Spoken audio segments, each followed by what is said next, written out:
안녕하세요. 전쟁으로 보는 세계사를 설명할 김서영입니다. 이번 시간에 미국 내전에서 남과 또 북의 분열에 대해서 살펴보겠는데요.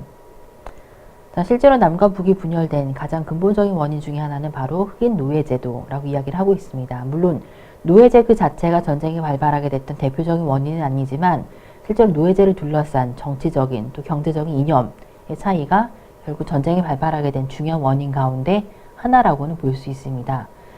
미국이 점점 더 서부 그리고 중부를 팽창하게 되면서 새로운 영토를 얻기 시작합니다.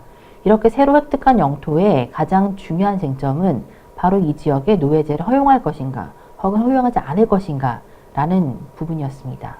결국 새로 연방에 가입하는 주가 노예주로 가입할 것인지 아니면 자유주로 가입할 것인지를 둘러싸고 굉장히 첨예한 정치적 논쟁이 발발했습니다. 주민들의 투표에 의해서 이 주를 자유주로 가입시킬 것인지 혹은 노예주로 가입시킬 것인지 결정하게 되는데요. 이런 것들 때문에 굉장히 빈번한 논쟁이 발생하게 됐고 결국 북이 36.30도를 기준으로 그 북쪽은 자유주로 그리고 그 남쪽은 노예제를 허용하는 노예주로 결정하는 타협안이 만들어졌습니다. 이 타협안이 바로 1850년에 만들어진 타협안입니다. 이 타협안에 따르면은 36도 30분에 실제로 북쪽 지역은 노예제를 인정하지 않습니다. 실제로 이 지역에 살고 있는 모든 흑인은 전부 자유흑인이라고 불립니다. 이들은 백인들과 똑같이 정치적인 권리도 가지고 있고 실제로는 재산도 소유할 수 있습니다.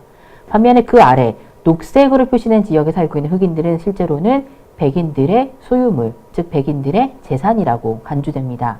흔히 남부에서는 흑인 노예를 말하는 재산이라고 불렀습니다. 이렇게 실제로는 인간에 대한 관점 자체가 다르고 흑인 노예를 실제로 재산으로 볼 것인지 아니면 백인들과 동등한 인간으로 간주할 것인지 라고 하는 관점의 차이라는 것이 결국은 근본적으로 남과 북의 기본적인 경제 구조의 차이 그리고 더 나아가서는 인간에 대한 어떤 이해의 차이라는 것을 만들어내는 것이라고 볼 수 있습니다. 1860년의 대통령 선거에서 에이브럼 링컨이 대통령에 당선이 됐습니다. 링컨이 대통령이 당선되고 나서 실제로는 남부의 여러 주들이 남부 연방이라고 하는 새로운 국가를 형성하면서 연방에서 탈퇴했습니다. 이렇게 연방에서 탈퇴하면서 결국 링컨이 가장 우려했던 전쟁이 발발할 수밖에 없었습니다. 흔히 많은 사람들이 링컨이 노예제를 반대했던 사람이라고 이야기하지만 실제로 링컨은 노예제를 찬성한 것도 아니고 반대한 적도 없습니다. 링컨이 가장 중요하게 생각했던 것은 연방이 유지되는 것이었습니다. 그래서 링컨이 실제로 대통령 선거 유세를 하러 다닐 때 북부의 여러 주들, 쉽게 말하면 노예제를 반대하는 그런 주들에 갔을 때에는 만약에 연방이 유지되기 위해서 노예제를 폐지해야 된다면 난 노예제를 폐지하겠다라고 연설을 했습니다. 반대로 남부의 여러 주들에 가서 선거 유세를 할 때 연방이 유지되기 위해서 노예제를 허용해야 된다면 난 노예제를 인정하겠다라고 이야기를 했었습니다.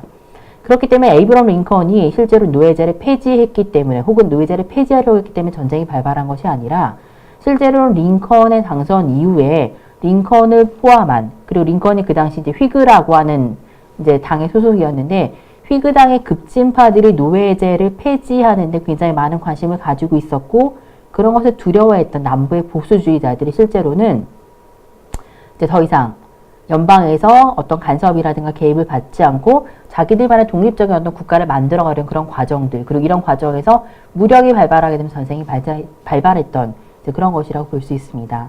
그래서 실제로는 연방과 남부연합이라는 두 개의 국가로 실제로는 분리되어서 그 사이에서 전쟁이 4년 동안 발발했던 것이라고 볼 수 있습니다. 이 전쟁이 바로 미국 내전입니다. 전쟁이 처음에는 남부에 굉장히 유리했습니다. 그러니까 실제로 남부가 훨씬 더 경제적으로도 부유했었고 병력도 훨씬 더 우수했고 더 많은 무기도 가지고 있었고 전략적으로는 훨씬 더 전술적으로 뛰어난 장군들도 훨씬 더 많았습니다.